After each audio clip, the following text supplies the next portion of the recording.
Let's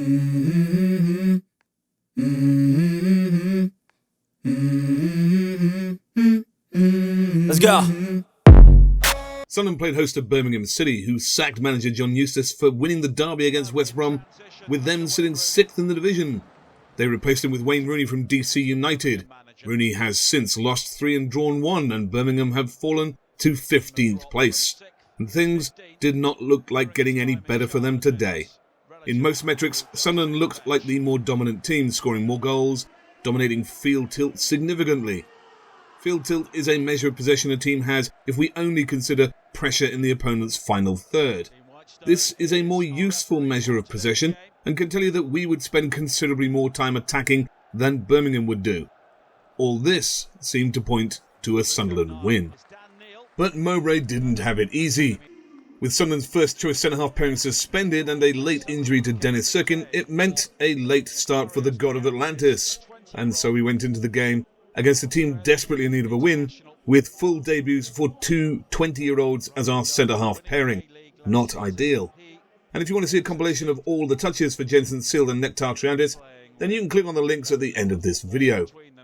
Mowbray also chose to revert to a more familiar 4-2-3-1 today, not the 4-1-4-1 that he's been playing recently. And Neil was placed alongside Ekwah in a defensive midfield pivot. Why?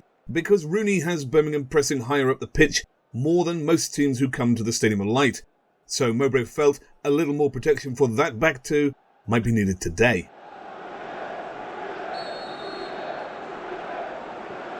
The championship season is a long and winding road, but we have two sides here today, both in need of a victory. Rooney has been trying to make Birmingham a more aggressive team, changing their style of play. You can see here how they line up. So he had them sitting narrow, conceding the flanks and packing the midfield. Just look here how much they concede the wings to try and dominate that midfield. It was the need to bolster the midfield against this aggressiveness that saw Neil drop back from recent appearances to occupy his more familiar role alongside Ekwah in a double pivot. And I think we'll see this a lot more. Mowbray switching between 1 and 2 defensive pivots, depending on how passive the opposition we're facing are. You can see here that Neil is calling Robertson Clark into the pitch to match Birmingham's narrowness on the inside and help shore things up. Dan Neil. When we did escape the press, we found Roberts and Clark on those wings, and we looked dangerous. Sunderland's top scorer with 9 goals, matching his total already from last season. And he's picked out Roberts, and Roberts will be able to come inside and then deliver a low cross. It comes to Clark, and it's Huggins with the shot, and it was deflected away in the end by Iwu, not convincingly. Rusyn had another good outing today. He hassled and harried the opposition right from the start, ensuring that Sunderland won quite a bit of second ball today. Not something we've been particularly good at lately. Rusyn allowed to go a long way, but the shot flashes wide. Rusyn is, though, and his efforts nearly earned him a goal early on. Roberts was well won in the air by Rusyn, and Roberts will try and come inside again. Just crowded out for now. Rusyn set for the curler off the post. He also made plenty of runs to the front post today, and Roberts and Clark found him on occasion. It's another threat the opposition now have to deal with for us, and it gives our wingers more options to hold or give, but do it at the right time. And it was a resultant corner that led to our first goal. And Wayne Rooney knows how we set up for corners. We know, they play a lot of short corner kicks, and they play short to play round the back post on the second phase. And fat lot of granny, that does you when we put it in the box, though. Corner, Rusyn's touch, Bellingham!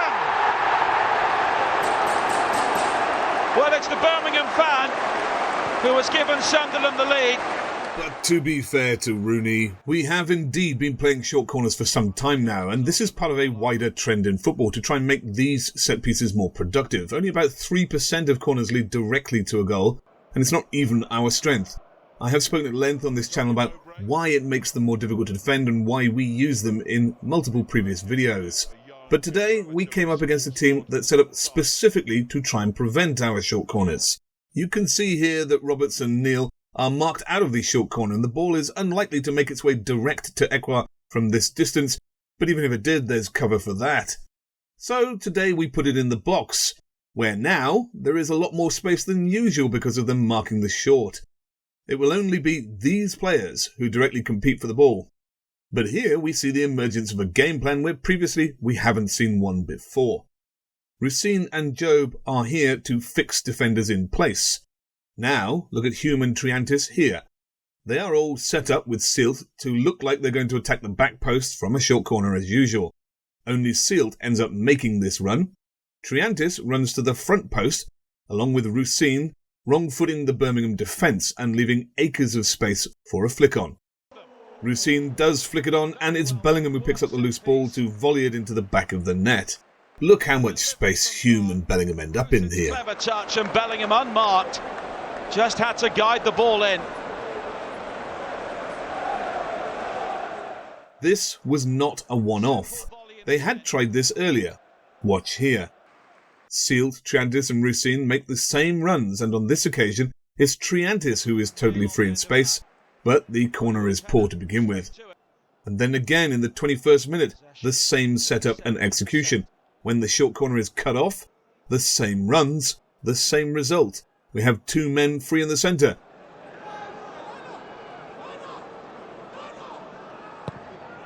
Roberts with the corner. Oh, it travels a long way, and it's off the post again. It was Bellingham again who almost made it two.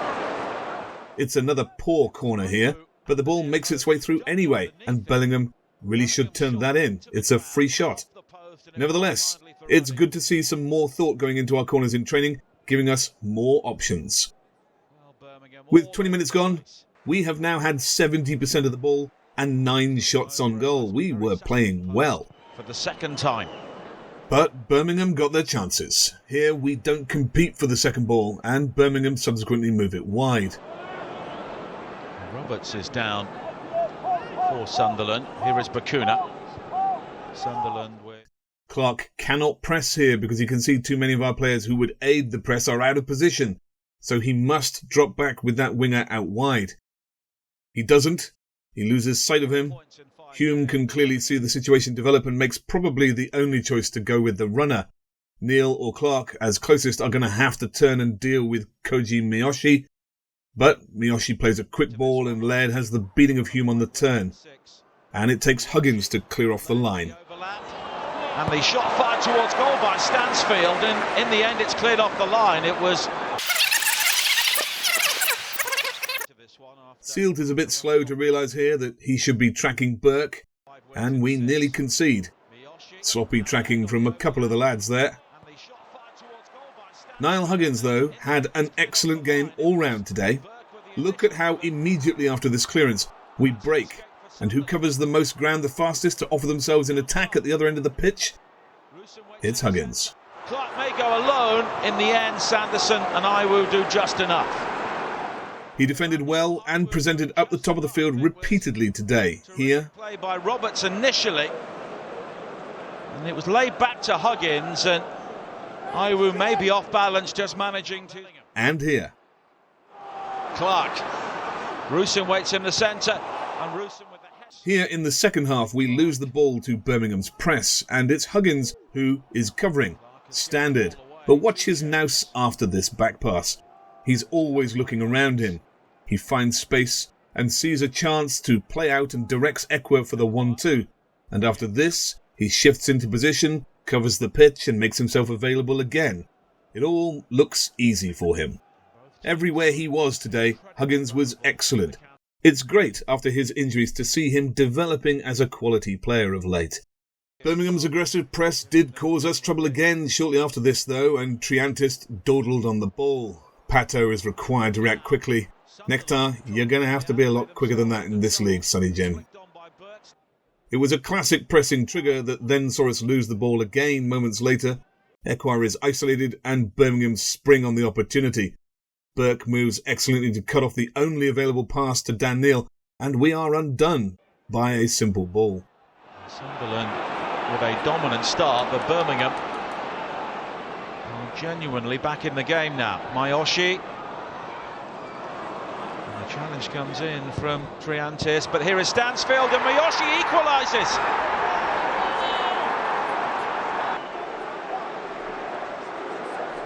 And again, Sunderland caught out. And Miyoshi was involved in the move to try and find... At this point in play, I think Atlantis has to step into this space. Hume even points and tells him to get back in. He will cover the cross. Patto also covers the cross. You've got to dominate this space. If he stays in line with Sealt and Hume and dominates that space, Miyoshi never gets the ball. It's a fortunate cross that Megs Hume. Small margins at the top, isn't it? Miyoshi. And it's a tidy finish to bring Birmingham back level at 1-1. And so the game went. Birmingham's press continued to pay dividends. Here they win the ball again, and they have a chance at the near post that really should be cut out. Birmingham players ahead of him, including Miyoshi. Stansfield waits in the area with Burke. Miyoshi's cross, it's helped on by Sunich. Right through the 6-yard area. Ekwa is on it. He's got to impose himself bigger there, crowd the man out, shoulder him off the space. He's got to dominate spaces like this more. It's really his only flaw at the moment. And in turn, we hassled and fed the wings. Rusyn here robs Laird, and with the right back out of position, the ball is played to Clark, who attacks the subsequent space and plays a lovely ball across into Roberts. Support, and Roberts was almost on the end of that, but Dramé with a very... From the resultant corner, Roberts is wiped out by Bakuna, and then gets a booking for complaining about the tackle. These rules really are absurd in this regard. Well, he hasn't been there. In fact, Roberts, I think, has been shown the yellow card for dissent. And the free kick, looking for... Neil goes down under pressure from Bakuna on the edge of the box a minute later, but I don't think this is a pen. It's too soft, barely any contact, he's looking for it. Almost looking towards the referee before he hit the turf. Sunderland pressed to try and prevent any playing out, forcing Ruddy to often take a long goal kick. But on this occasion, Clark loses his man again, and Hume is left with 2 players to cover again. And again, Miyoshi plays a quick ball, and they're in again. Atlantis ends up here in no man's land, and it looks to be a tap-in for Stanfield. But Huggins saves the day again. The ball back to him allowed Huggins to make the challenge, and in the end, the challenge... And again, the Birmingham Press released them through on our goal. Neil. He's given the ball away to Iwu. Stansfield. A sharp turn from him. He's got Bakuna in support. You can see why it was a necessity for Ekwa to be paired with Neil today. But the centre-half pairing generally did well and grew into the game. Sealt here reads the play excellently to intercept, and there's other examples of this. If you want to see all the touches from Sealt and Atlantis' full debuts, there will be links at the end of this video. As the second half opened, Birmingham had come back into the fixture so much so that they had ended the first with more shots on goal than Sunderland. And from the restart, Birmingham's press continued to cause problems. And Sunderland get the second half underway. And they're very quickly given the ball away. Here is Miyoshi. Looking for Stansfield. Laird. Stansfield again. And now Laird again. All this from Sunderland's restart. Dan Neil, though, was smart in attack today. Watch him here. He lays the ball off to Clark, but he knows he has to help make space, so he makes a run to break the line. The defender has to either go with him or risk Clark playing him through, and this pulls the defender out of the way, leaving space for Clark to cut inside. That run of Neil's makes the defender's choice one he cannot necessarily win, and now we also have Rusyn poised to make a run into that space and the front post behind, which is also on.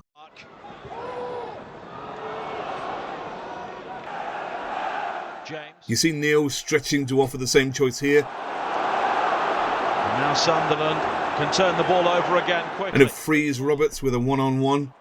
These sorts of runs are really important for attacking structures and creating opportunities, and Neil makes a lot of them. Now Huggins, Roberts. Huggins continues, and it pings off the shoulder of Iwu. And when there's no distracting run in support, Clark just attacks the fullback at pace. Now Clark. beyond Laird this time, and the ball had gone behind.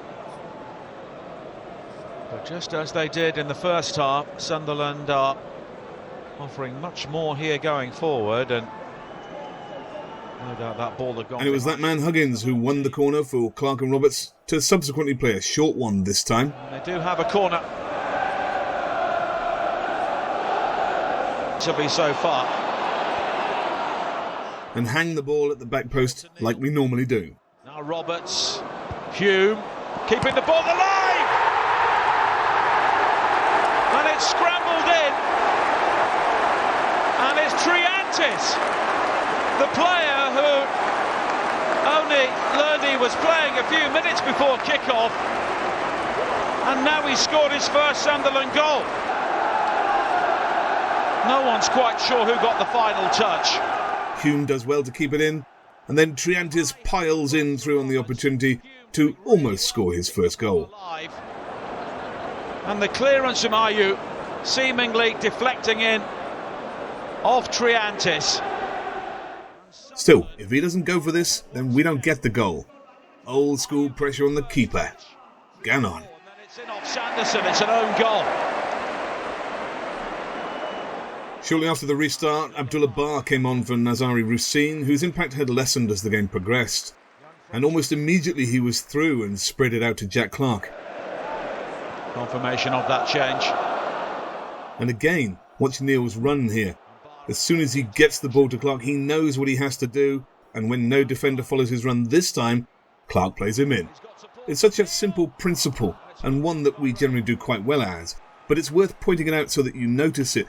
These runs are part of an attacking structure that give us options going forward. He's the Sunderland captain, Dan Neil, not too far away from...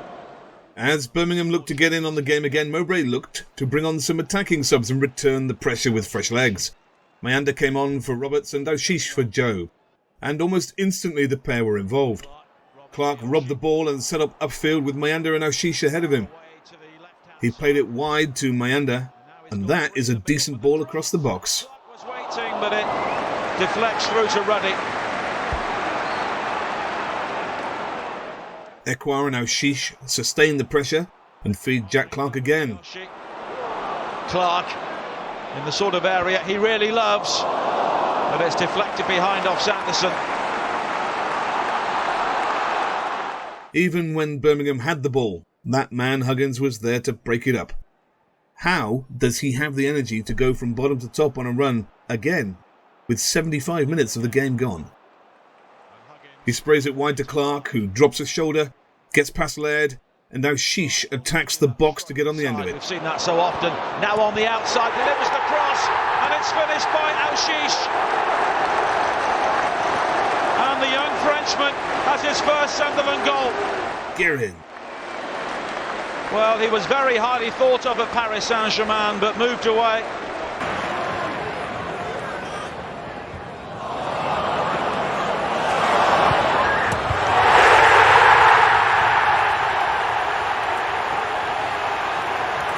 Djukovic will be coming on.